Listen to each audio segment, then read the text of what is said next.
to believe, to trust, and to have confidence to someone. To be fully persuaded in your mind and in your heart. Or sa ibang salita, firm conviction. Pero dito sa ating teksto, faith is the substance of things hoped for, the evidence of things not seen.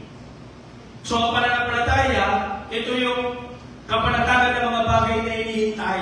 Wala pa, meron pinaniwalaan natin na makakamtan natin, tatanggapin natin mula sa Panginoon. Which is faith. At tinutukoy po dito, ito po yung ating everyday faith o yung faith for Christian living.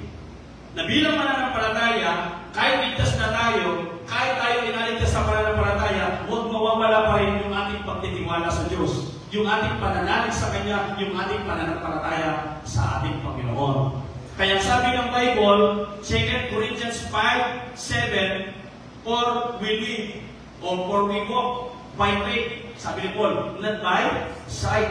Sapagkat nagsisilakan kami o namumuhay kami sa pamamagitan ng pananampalataya, hindi sa pamamagitan ng paningin. Now, alam niyo po ba sa Bible, meron sila tinatawag nilang 3 levels of faith. Kasi yung mga believers, they have no faith in God. Ang tawag dyan ay faithless.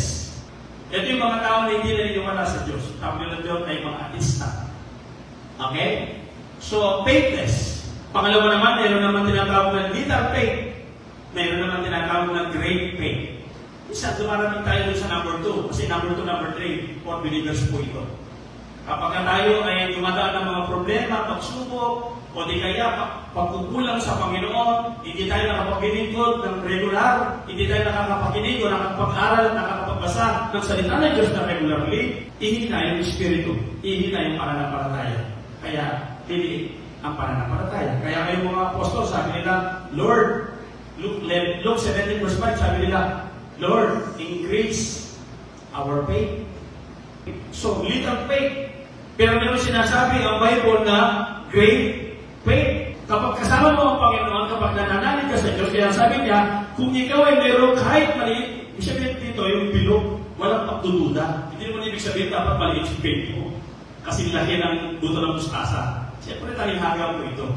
Tinutukoy dito na walang pagdududa, bilog. Buo ang pananampalataya natin sa Panginoon.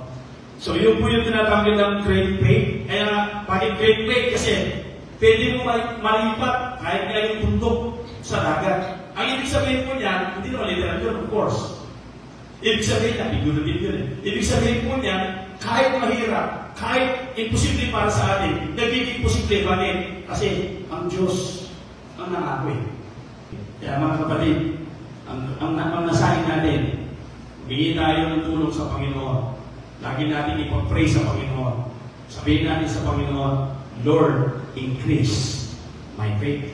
Strengthen my faith.